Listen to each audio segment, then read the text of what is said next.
नमस्कार दोस्तों, अभी मेरे पीछे जो आप रेलवे स्टेशन का बोर्ड देख रहे हैं, ये कोझीकोड रेलवे स्टेशन है। कोझीकोड रेलवे स्टेशन जिसे आधुनिक नाम में हम जानते हैं, लेकिन इसका जो प्राचीन नाम है वो कालीकट है।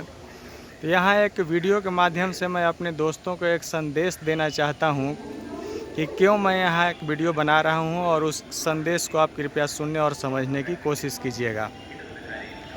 दोस्तों, 1498 में वास्को डी गामा पहली बार समुद्री मार्ग से इसी कालीकट की धरती पर भारत पहुंचा था और यहां आकर वो व्यापार किया। व्यापार करने के पश्चात वह पुनः अपने स्वदेश वापस लौट जाता है और फिर उस व्यापार में जो सामान यहाँ से मसाले खरीद कर जाता है उसे वो अपने देश में बेचता है और उससे वो इतना प्रॉफिट कमाता है कि उसके जो इस जर्नी पर खर्च हुआ था उससे कई गुना ज़्यादा वो प्रॉफिट कमाता है।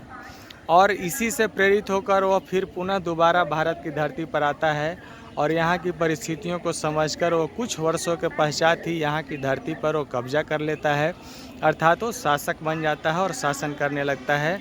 और उसका प्रारंभिक क्षेत्र हमारे यहाँ का गोवा रहा। इस संदेश के माध्यम से मैं ये बताना चाहता हूँ कि इंसान को अपने लक्ष्य की प्राप्ति में अगर लंबी यात्रा करनी पड़े तो भी इंसान को परहेज नहीं करना चाहिए। वर्तमान समय में हम भारतीयों में ये एक कमजोरी बनती जा रही है कि हम लोग बड़े लक्ष्य की प्राप्ति के लिए यदि आवश्यकता है तो भी हम लंबी दूरी की यात्रा विशेषकर अपने देश में भी नहीं कर पाते हैं। बोलते हैं घर से बहुत दूर है, लेकिन ऐसा सोचना ये आपके लक्ष्य की प्राप्ति के मार्ग में सबसे बड़ा अवरोध साबित होगा। इंसान अगर सोचे कि हमें भोजन, वस्त्र और आवास 3 चीज़ चाहिए, तो यदि हम 1498 की भारत की तुलना करें तो हम ये मानते हैं कि उस समय हमारे समाज में लोग कैसा जल पीते होंगे। नदी, तालाब, झरना इत्यादि का जल पीते होंगे, जो कि आज की तारीख में हम स्वच्छ जल और पीने योग्य नहीं मानते हैं।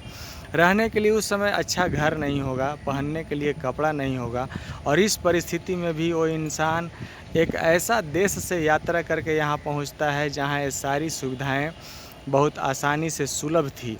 तो ये बताता है कि हमें अपने लक्ष्य की प्राप्ति के मार्ग में यदि कुछ कठिनाइयाँ भी आए तो हम उसे सहर्ष झेलें, स्वीकार करें। और जो इंसान अपना कर्तव्य पालन से विमुख हो गया उसका जीवन नीरस हो जाता है। जो इंसान अपना कर्तव्य पालन के प्रति उत्साह में है उसका जीवन कभी नीरस नहीं हो सकता है। दोस्तों, पुर्तगालियों की बात, अगर हम एक अंग्रेज़ों की बात करें कि जिस समय अंग्रेज़ मेरे देश में आए उस समय मेरे यहाँ क्या फैसिलिटी मौजूद था, तो एक दार्शनिक था अंग्रेज़, उसने अपने देश के युवाओं को प्रेरित करने के लिए ये बात बोला था कि स्वर्ग में रहकर मजदूरी करने से अच्छा है कि नर्क में जाकर शासन करो। और इस 2 लाइनों की एक जो स्टेटमेंट थी उसने अंग्रेज़ युवाओं के दिल में इतना प्रेरणा भर दिया कि वहाँ से लोग पूरी उत्साह के साथ भारतीय धरती पर आए। और अगर हम इंग्लैंड से तुलना करें तो हर प्रकार की असुविधा होने के बावजूद वो यहाँ आकर टिके, अपने कंपनी के लिए, अपने देश के लिए काम किया और यहाँ शासन किया और अपने देश को प्रॉफिट पहुँचाया। तो इन संदेशों के माध्यम से मैं आप सबों को बताना चाहता हूँ कि लंबी दूरी की यात्राओं से कभी भी परहेज न करें, लक्ष्य प्राप्ति के लिए हर संभव कदम उठाएं, और यही हम सबका परम धर्म है। और ख़ासकर जो युवा हैं जिनका उम्र अभी 20 से 40 के बीच है, जैसे मैं भी हूं, तो ख़ासकर इस एज में और या 45 तक, तो कभी भी हम सबको ये नहीं सोचना चाहिए कि हम घर से दूर जा रहे हैं, किन परिस्थितियों में मेरा वक्त गुजरेगा, क्या सुविधा में हमारा जीवन वहाँ बीतेगा। कभी भी ऐसी बातों में समय ज़ाया ना करें और अपना कदम अपने लक्ष्य की प्राप्ति की दिशा में अवश्य बढ़ाएं। मैं भगवान को इस बात के लिए तो अवश्य धन्यवाद दूंगा कि उन्होंने मेरे अंदर इतना साहस और उत्साह तो अवश्य दिया कि हम जो सोचते हैं उस पर अमल करते हैं, और अमल करने में कुछ अगर कठिनाइयाँ हो, नुकसान हो, तो भी वो हमारे दिमाग को प्रभावित नहीं करता, हमें विचलित नहीं करता है। और इसी सिलसिले में हम आज कालीकट की धरती से आप सबको अपना संदेश भेज रहे हैं, जो एक प्रत्यक्ष उदाहरण भी है, जो कि हमारी जन्मभूमि से लगभग 2400 किलोमीटर की दूरी पर है।